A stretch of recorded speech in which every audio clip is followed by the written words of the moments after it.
malam hari ini adalah malam yang spesial buat kita semua karena kita kedatangan tamu yang spesial. Karena tamu ini yang akan mengantarkan pada tema yang sangat cocok buat kamu yang baru aja lulus SMA. Kalian tuh pasti bingung ya lulus SMA, mau lanjut kuliah atau enggak, atau malah pilih bekerja. Di samping kanan saya ini adalah Kak Riyad, ya, dan Kak Riyad yang akan menjawab segala kebingungan kalian semua. Selamat malam Kak Riyad. Malam Kak. Oke. Apa kesibukan akhir-akhir ini Kak Riyad? Ya, persiapan lanjut gitu Kak. Persiapan lanjut ya, berarti Kak Riyad ini adalah salah satu lulusan terbaik ya, berarti sudah lulus sarjana S1, nanti akan melanjutkan S2 ini ya. Berarti bisa kita lihat Kak Riyad ini sangat motivasinya sangat tinggi sekali gitu ya buat belajar. Semoga pendengar semua di sana termotivasi dengan ya apa yang disampaikan oleh Kak Riyad sendiri gitu ya. Langsung saja kita ngobrol-ngobrolnya Kak Riyad ya. Kak Riyad, saya nanya sendiri nih. Mau nanya, Kak Riyad kenapa sih pilih PTN dengan jurusan, boleh saya tanya jurusan Kak Riyad apa ya? Kemarin pendidikan agama Islam. Pendidikan agama Islam. Saya boleh tanya nggak, kenapa Kak Riyad milih PTN dengan jurusan pendidikan agama Islam? Baik. Mungkin sini ada dua pertanyaan. Kenapa milih PTN dan kenapa milih jurusan? Bisa diulas Kak Riyad. Iya. Kebetulan kan kemarin alhamdulillah ditakdirkan di UIN Antasari Banjarmasin gitu kan. Jadi memang ketika kita milih suatu PTN atau milih suatu jurusan itu disesuaikan pada beberapa faktor.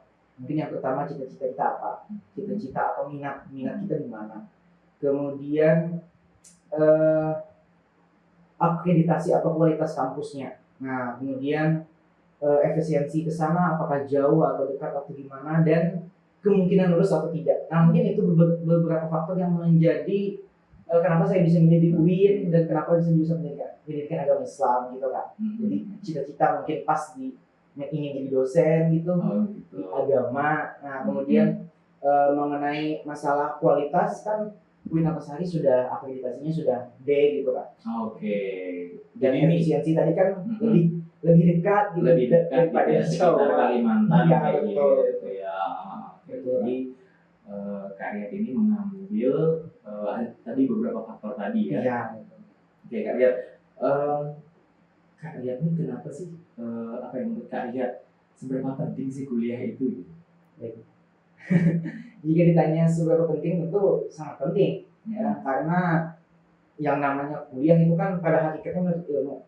Jadi lebih lagi kita sebagai umat Islam, menuntut ilmu itu sangat-sangat wajib. Nah, jadi salah satu jalan menuntut ilmu itu adalah dengan kuliah. Jadi dengan kuliah, nah jadi ini pertanyaan yang Kak sampaikan ini mungkin sering muncul. Kenapa seberapa penting sih kuliah? Karena kita berpikiran gini Kak, ngapain kuliah? Toh nanti banyak juga yang nggak kuliah sukses. Iya, nah mungkin betul. Pasti Itu banyak itu. stigma di luar sana. Pasti. Jadi bukan masalah sukses atau tidaknya, tapi masalah bagaimana kita memainkan peran usaha kita di situ. Sukses atau tidak itu urusan belakangan, tapi yang penting kita usaha. Salah satu usahanya adalah kuliah. Nah, jadi gitu Kak. Jadi jangan kita melihat Steve Jobs, Bill Gates itu kan orang yang DO dari kampusnya. Kenapa kita nggak ikut mereka? Toh mereka sukses, duitnya banyak. Bukan. Steve Jobs dan Bill Gates itu DO dari kampus yang terkenal, dan semangat juang dua orang ini lebih tinggi dari kita. Jadi jangan kita samakan dengan mereka. Belum tentu senasib dengan mereka. Jadi kecuali kita sudah bisa meyakinkan kalau semangat juang kita sama dengan mereka, baru kita bisa. Tapi kalau kita ya seperti ini, tentu kita tidak bisa pakai dalil mereka. Jadi ya sangat penting lah gitu Kak, banyak teori kita dalam kuliah, kita akan membentuk pola pikir, membentuk mental, belum lagi ada organisasi. Oh gitu ya, itu berarti kalau melihat dari poin terakhir tadi memang penting banget kita kalau misalkan kalau kita tuh kuliah gitu ya. Betul. Dan kadang ada stigma-stigma di luar itu bahwa ngapain sih kuliah kayak gitu ya. Iya betul. Soalnya banyak juga nanti yang DO atau jadi kalau kita berpikiran ngapain kuliah banyak yang sukses, atau berpikiran yang seperti ini Kak, percuma S1 kan banyak yang nganggur S1, pasti banyak. Betul. Jadi kalau kita berbicara S1 aja banyak yang nganggur, apalagi tidak. Nah, apalagi tidak S1. Nah, itu jadi sangat mudah padahal untuk memberi pencerahan kepada mereka.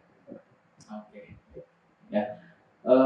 Ini kita bicara soal cita-cita ya Kak ya. Tadi kan saya sempat mendengar cita-cita saya menjadi dosen, benar nggak? Gitu ya. Kira-kira relate nggak Kak apa yang Kakak ambil gitu ya pada saat sarjana dan sesuai dengan yang Kakak cita-citakan? Itu relate nggak? Gitu. Ya, alhamdulillah kalau menurut saya itu sangat berhubungan gitu Pak. Kalau dia kan kemarin ngambil S1 maunya kan pendidikan agama Islam. Oke. Nanti S2-nya insya Allah pendidikan agama Islam juga. Aku nih Kak. Mudah-mudahan jadi dosen beneran ya Kak ya. Soalnya pasti nanti mahasiswa yang diajar Kak Ijat nanti pasti senang banget diajar sama Kak Ijat. Ya mudah-mudahan Kak ya. Ya amin. Oke. Ngomong-ngomong jurusan PAI, pendidikan agama Islam, itu keinginan sendiri atau pilihan orang tua nih Kak? Nah, ya jadi kenapa saya bisa mengambil jurusan pendidikan agama Islam? Jadi kebetulan keinginan orang tua ya keinginan saya. Gitu. Oh, gitu. Keinginan saya pun keinginan orang tua juga. Nah jadi orang tua memberikan hak bebas lah, ya sesuai minat. Karena pun mereka tahu jika dipaksakan kan tidak baik gitu Pak. Susah kita beradaptasi dengan mata pelajaran dan lain sebagainya. Jadi ditanya nggak, lihat nanti lulus SMA mau ngapain kayak gitu kan ditanya nggak? Oh mau PAI, oh iya kayak gitu. Atau langsung jangan kayak gitu kesini aja kayak gitu, ada nggak nanti orang tuanya ngomong kayak gitu Pak? Kemarin kebetulan langsung Pak, oh iya sih bagus, alhamdulillah gitu. Alhamdulillah gitu ya. Karena ada mungkin beberapa kayak ada yang nggak sesuai sama keinginan orang tuanya antara anak dan orang tua. Ya banyak ya, itu Pak. Tapi kan kita namanya juga orang tua mungkin tahu yang terbaik gitu ya. Kalau memang pilihan kita itu baik, insya Allah orang tua juga baik. Ya betul. Tergantung kita menyikapinya bagaimana. Jadi kayak kan ini sudah lulus kuliah, sudah sarjana gitu ya. Alhamdulillah lulusannya tahun 2021. Kalau diputar kembali kayak pada saat detik-detik kakak di kelas 12 gitu ya, itu kakak mau milih kuliah atau malah milih kerja atau milih nganggur aja? Ya andaikan diputar andaikan diputar ya saya tidak menyesal dengan pilihan saya ini. Tetap alhamdulillah telah dikasih jalan Tuhan seperti itu ya alhamdulillah. Jadi karena melihat banyaknya manfaat dari kuliah itu Pak. Jadi walaupun diputar ini kelas 12 ini tetap ingin milih kuliah gitu. Tetap ingin kuliah karena banyaknya manfaat gitu ya. Jadi selama 4 tahun berarti sudah merasakan manfaat. Ya betul. Ada tuh kuliah gitu ya. Iya sangat banyak manfaat yang bisa didapatkan. Alhamdulillah sudah menjalani, sudah ditakdirkan. Ya kebetulan juga kuliah. Oh iya Kak. Seberapa penting sih kalau misalkan kayak masih di kelas 12, seberapa penting sih persiapan kita anak-anak SMA ini untuk kuliah? Baik. Jadi kebetulan kemarin kan saya ikut SPAN gitu Pak, SPAN PTKIN seleksi. SPAN PTKIN Kak. Nah, di zaman saya nggak ada. Jadi itu seleksi prestasi akademik nasional perguruan tinggi keagamaan Islam negeri. Oh. Nah, jadi itu dia menjaring siswa yang baru lulus SMA ini untuk mengikuti seleksi. Ini MAN aja atau semua SMA umum juga? SMA umum atau MAN yang ingin masuk ke perguruan tinggi Islam. Nah itu. Jadi salah satu syaratnya itu adalah nilai rapot Kak. Nilai rapot. Jadi tidak ada tes rapot dari kelas 10 sampai kelas 12. Tidak ada tes tertulis, cuma nilai rapot itu. Ya. Nilai rapot. Ya betul. Nanti ada tes wawancara. Kalau Karya ini lulus, berarti lu bisa ditebak nilai rapotnya dari kelas 10 berarti bagus semua. Alhamdulillah. Rating pakaran terus alhamdulillah. Nah, jadi itu. Jadi seberapa penting persiapan sangat penting. Ketika kelas 10, kelas 11, kelas 12 nilainya harus tinggi. Untuk mendapatkan nilai kelas 10 nilai tinggi, tentu harus kita latih di SMP. Kalau jika nilai SMP kita tinggi, tentu nanti kelas 10-nya tinggi. Dari nilai-nilai tinggi di SMP itu kan latihan dari SD. Nah, artinya memang perlu persiapan. Berkesinambungan. Iya, jadi kalau dari SD udah siap mau ke SMP, berarti disiapkan di SD. Iya. Kalau di SMP pengen SMA yang bagus, berarti kita siapkan di SMP kayak gitu ya. Iya. Jadi kalau kita pengen kuliah yang bagus, berarti siapkan di SMA. Tapi tidak ada kata terlambat, misalnya ada yang belum siap. Asalkan belajar yang rajin kan pasti bisa. Jadi memang tapi persiapan sangat penting. Apa yang kita tanam di masa sekarang kan akan berubah di masa depan kan. Yang kita tanam di masa lalu kan akan berubah di masa sekarang. Nah, jadi kehidupan kita sekarang ini sebenarnya cerminan apa yang kita persiapkan di masa lalu. Gitu. Apa yang kita persiapkan di masa lalu itu ya inilah yang hasilnya. Jadi persiapan, memang hidup itu persiapan. Benar juga ya. Jadi saya setuju 100% ini. Jadi apa yang kita persiapkan di masa lalu akan berubah di masa sekarang. Dan apa yang kita persiapkan di masa sekarang akan berubah di masa depan. Iya. Kayak gitu ya. Berarti memang penting banget kita mempersiapkan gitu ya.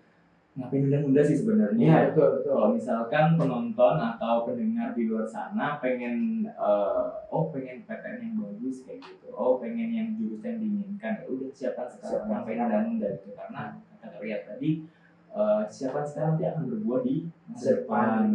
Iya. Kita tuh hati saya. Oke, misalkan kalau ada anak baru lulus SMA, ya, mereka lebih milih aja deh kayak gitu, capek belajar kayak gitu, kerja dapat duit kayak gitu. Iya, gimana menurut kalian? Baik, jadi kan mungkin di sini banyak yang capek gitu kayak pusing belajar 12 tahun kayak gitu kan ya. Memang kalau kita lihat hakikat belajar itu memang pada dasarnya capek gitu. Jadi Imam Syafi'i itu kan orang yang ketika membaca buku, Imam Syafi'i itu ketika membaca halaman sebelah, beliau tutup sebelahnya supaya nggak hafal. Kalau beliau bukan nanti hafal. Beliau tutup sebelahnya, beliau baca, nanti baca lagi tutup lagi. Saking cerdasnya beliau. Jadi beliau tutup. Dan ketika beliau jalan-jalan di sekitar rumah orang, beliau tutup telinga. Kalau beliau tidak tutup telinga, nanti hafal apa yang orang sampaikan, apa yang dibicarakan di jalanan. Nah, secerdas sekelas Imam Syafi'i yang sangat cerdas tadi pun itu mengatakan, jika kau tak sanggup menahan lelahnya belajar, maka kau harus bersiap menanggung pedihnya kebodohan. Itu Imam Syafi'i itu. Betul. Imam Syafi'i pun mengakui betapa lelahnya belajar. Betul. Sekelas Imam Syafi'i, apalagi kita. Nah, jadi gitu Kak. Jadi sekelas Imam Syafi'i gitu. Jadi semakin lelah kita melakukan sesuatu, pasti ada manfaat di balik itu. Semakin lelah, belajar ini semakin lelah nih, pasti manfaat dari belajar itu semakin besar juga. Sama seperti kita ingin surga. Surga itu kan hadiah yang sangat besar Kak. Betul. Tentu ujiannya banyak. Mendapatkan surga, diuji, lelah, harus bangun malam, sholat tahajud. Kalau mau dapat kipas angin, ya tinggal jalan santai. Nunggu dapat kupon kipas angin, kan cuma kipas angin, beda dengan surga. Sama dengan belajar.